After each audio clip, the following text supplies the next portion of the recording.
사도행전 2장 22절에서 29절입니다. 사도행전 2장 22절에서 29절 말씀 합독하십니다. 이스라엘 사람들아, 이 말을 들으라.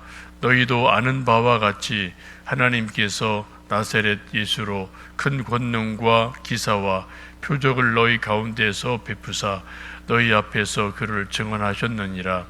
그가 하나님께서 정하신 뜻과 미리 아신 대로 내준 바 되었거를 너희가 법 없는 자들의 손을 빌려 못 박아 죽였으나 하나님께서 그를 사망의 고통에서 풀어 살리셨으니 이는 그가 사망에 매여 있을 수 없음이라. 다윗이 그를 가리켜 이르되 내가 항상 내 앞에 계신 줄을 배웠으며 나로 요동하지 않게 하기 위하여 그가 내 우편에 계시도다. 그러므로 내 마음이 기뻐하였고 내 혀도 즐거워하였으며 육체도 희망에 거하리니 이는 내 영혼을 음부에 버리지 아니하시며 주의 거룩한 자로 썩음을 당하지 않게 하실 것이미로다. 주께서 생명의 길을 내게 보이셨으니 주 앞에서 내게 기쁨이 충만하게 하시리로다 하였느니라. 형제들아, 내가 조상 다윗에 대하여 담대히 말할 수 있노니 다윗이 죽어 장사되어 그 묘가 오늘까지 우리 중에 있도다. 아멘. 사도행전 2장에는 오순절 때에 성령님의 강림이 임하고 방언으로 사도들이 설교하고 예수님 부활을 증언을 합니다. 그 첫 번째 공식적인 일이 사도 베드로가 11 사도와 함께 예루살렘에서 많은 사람들 앞에서 이 설교를 하는 거죠. 베드로의 설교는 어제 보신 것처럼 첫 번째 그 내용은 성령님 임하신 것은 그냥 우연히 된 것이 아니라 구약의 요엘 선지자의 예언대로 된 것이다. 약속과 성취다라는 것을 말씀을 합니다. 오늘 함께 읽으신 본문의 말씀은 설교의 두 번째 주제입니다. 예수님이 누구냐라는 것을 지금 베드로가 말씀을 합니다. 베드로는 예수님을 3년간 섬겼던 제자고 또 수많은 기적을 보고 듣고 많은 체험이 있는 분들이죠. 그래서 예수님을 본 그대로 또 성경이 말씀하는 대로 예수님에 대해서 지금 이 사람들에게 말씀을 합니다. 초대 교회가 이제 막 세워지는 요 순간인데 이 초대 교회가 또 사도들이 예수님을 증거할 때 복음을 전할 때 걸리는 것이 두 가지 문제가 있었습니다. 첫 번째는 가롯 유다의 배신 문제입니다. 분명히 가롯 유다도 예수님의 12 제자 중에 한 사람이었고 3년간 열심히 배움 받은 사람인데 막판에 예수님 배반하고 십자가 돌아가시고 죽고 하는 이런 아주 어려운 일이 내부적으로 일어납니다. 이게 이제 변명이 안 되는 거죠. 예수님 12 제자, 직계 제자 가운데 그런 흉악한 배신자가 있다. 그런데 너희들 할 말이 있냐?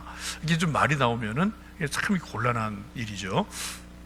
요즘도 가끔 우리나라에 이제 총리, 장관, 또 무슨 중요한 기관장, 이런 사람들을 이제 대통령이 임명하거나 또 이제 선출할 때가 있는데 대부분 훌륭한 사람들이에요. 공부도 잘하고 외국 유학도 하고 집안도 좋고 박사고 실력도 있고 책도 쓰고 하여튼 이런저런 실적이 있으니까 총리나 혹은 장관이나 이런데 후보로 다 이제 좀 추천을 하고 이제 임명을 하는 거죠. 근데 검증을 쭉 하다 보면은 대부분 걸리는 게 자녀 문제예요. 평상시에는 그런 걸 몰라요. 관심도 없어요, 사람들이요. 계속 이제 추적을 하고 다 이제 확인하다 보면은 아들이 이제 아버지 권력 빽 믿고 군대를 안 갔다. 군대를 살짝 어떻게 이렇게 해서 뺐다. 아니면 학교, 대학을 뭐 이상하게 그냥 부정 이렇게 해서 학교에 들어갔다. 이렇게 되면 이게 이제 문제가 엄청 커지게 되는 거죠. 그래서 언론이나 이제 사람들 하는 말이, 아니 자기 가정도 관리 못하는 사람이 어떻게 나라 살림하겠어? 라고 여론이 돌면은 그 사람 자체가 아무리 훌륭해도 이게 뭐 총리가 될 수 없고 장관이 될 수 없는 이런 일들이 우리나라에 아주 많이 일어나고, 그런 저 본인도 뭐 유구무원이 되어집니다. 지금 예수님의 제자들도 그런 입장이라는 거예요. 가룟유다가 분명히 자기들 동료고 예수님의 제자였고, 그런데 가룟유다가 스승을 배신했거든요. 팔았거든요. 근데 너희들 그 12명도 안 되는 그 집단도 거기 안 되는데 그 무슨 얘기를 하겠느냐? 그러면 이게 참 이게 궁색해지는 거죠. 근데 이것을 어떻게 해결합니까? 베드로가 말하길 이렇게 된 것은 구약에서 이미 예언되어진 거다라고 시편 말씀을 말씀하고, 그리고 마띠아를 이제 채워서 12사도가 완성이 되고 이제 또 복음을 전하게 됩니다. 두 번째는 이제 십자가가 무엇냐라는 거죠. 우리는 지금 십자가를 사랑하고요, 십자가를 아주 존중히 여기고 또 귀히 여깁니다. 그러나 예수님 당시에는 또 그 후에 사도 바울 때까지만 해도 십자가는 부끄러운 것이다 라고 생각하는 일이 아주 많았습니다. 로마서에 보시면 내가 복음을 부끄러워하지 아니하노니 라는 고백을 바울이 합니다. 복음을 부끄러워하지 않는다는 것은 십자가를 많은 사람이 부끄러워한다. 근데 나는 복음을 알기 때문에 십자가를, 복음을 부끄러워하지 않는다라고 담대히 말합니다. 오늘 불렀던 찬송 27장 3절도 가사가 그런 내용입니다. 영 죽을 나를 살리려 그 영광 떠나서 그 부끄러운 십자가 날 위에 지셨네. 나를 위해 지셨네. 이게 이제 맥락이 같은 거죠. 지금 3절에도 내용이 뭐예요? 예수님 하늘 보좌를 버리고 이 땅에 오셔서 나를 살리시러 십자가 지셨는데, 세상에서는 많은 사람들은 십자가를 부끄러운 것으로, 죄인들, 아주 흉악한 죄인이 죽는 그런 사형 틀로 본다. 이게 부끄러운 거로 본다라고 지금 찬송도 고백을 하고 있지 않습니까? 지금도 우리 예수님 믿는 사람들도 십자가의 은혜로 구원을 받았음에도 불구하고 십자가를 부끄러워하는 사람들이 적지 않이 있음을 보게 됩니다. 그리고 예수님이 누구냐?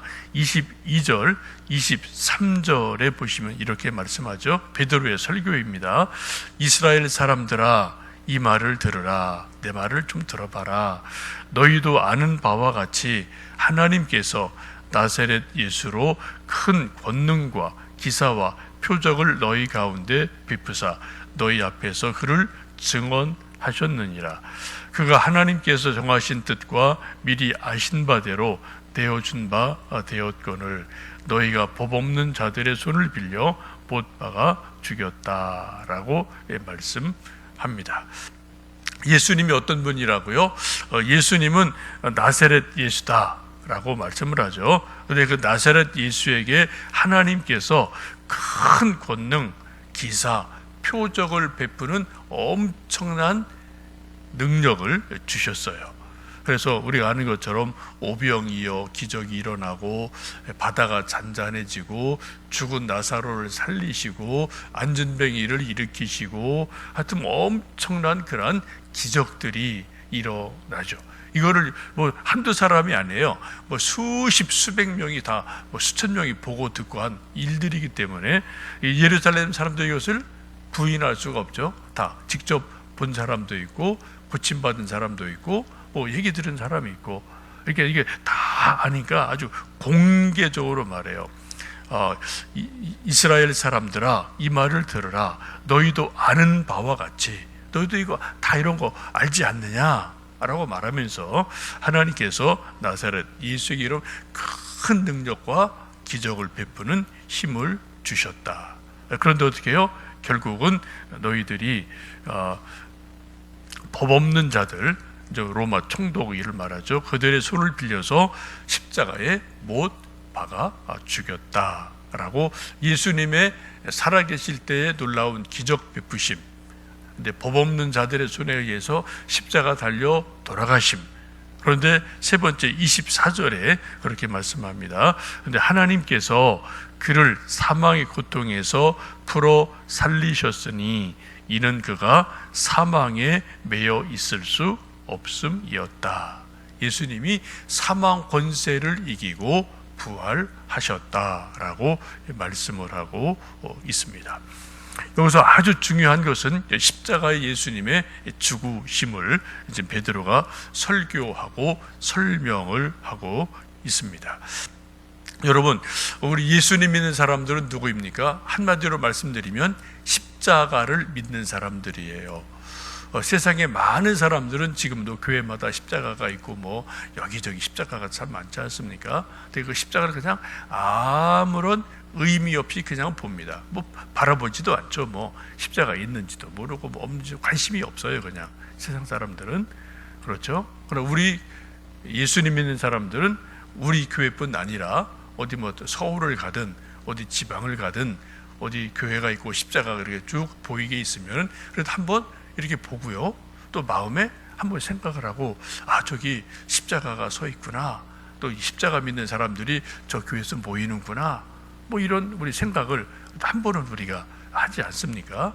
그리고 또 뭐 진지한 마음이 있거나 시간이나 여건이 되면은 그 교회 가서 뭐 또 잠시 예배 드리거나 또 뭐 기도할 수도 있고, 그런 마음이 우리에게는 다 십자가를 사랑하는 마음, 십자가를 존중하는 마음, 귀히 여기는 마음이 우리 모든 예수님 믿는 사람들 마음속에는 다 있습니다.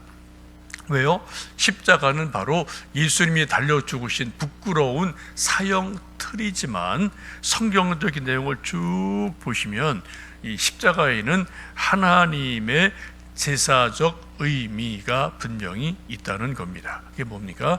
하나님의 어린 양, 세상 죄를 짊어지고 가는 하나님의 어린 양이 돌아가신 곳, 이것이 바로 십자가예요. 그래서 십자가에서 하나님의 사랑이 증명이 됐고 우리 모든 인간의 죄가, 아니 나의 죄가, 여러분 한 분 한 분 한 분의 죄가 십자가에서 완벽하게 해결이 됐습니다. 이것을 조금 이제 신학적인 말로 말하면 뭐예요? 대속 죽음을 당하셨다. 대속했다는 게 뭡니까? 빚을 대신 갚아줬다는 거예요. 요즘 우리가 뭐 이제 세상 살다 보면 뭐 친구한테 또 은행에 뭐 돈 뭐 1,000만 원, 뭐 100만 원, 뭐 얼마 빌릴 때가 있잖아요. 그 빌리면 다 그리 그냥 부담이죠. 또 뭐 이자 내면은 별말 없는데 이자 밀리면 또 톡촉장 오고 또 밀리면 또 뭐 차압 들어가고, 이게 빚을 지면 꼼짝 못하는 게 우리 인생의 이제 삶의 모습 아니겠습니까? 근데 우리는 다 죄에 빚을 졌어요. 그래, 죄가 사단이 죄를 딱 우리 목에 걸고 또 죽여, 또 죄인이야 라고 우리가 사람들이 꼼짝을 못하는 거거든요. 이건 죄를 딱 지적하면은 사람들 다 그렇잖아요. 평상시를 다 괜찮은데 어떤 죄 지은 사람이 있으면 경찰이나 검사가 오시오, 당신이 이거 죄 졌지? 그럼 이제 꼼짝 못하는 거예요, 이게. 그죠? 죄 없는 사람은 뭐 누가 뭐라든 뭐 겁날 게 없어요. 떳떳하니까. 그러나 죄 지은 사람은 뭐 전화 한 통에도 그냥 벌벌벌 떨고 뭐 이런 거 아니겠습니까? 우리 인간이 그런 존재란 말이죠. 죄인이란 말이죠. 근데 그 엄청난 죄를, 또 죄로 인해 죽을 수밖에 없는 우리의 죄를 예수님 십자가 달려 돌아가심으로 완벽하게 해결해 주셨다.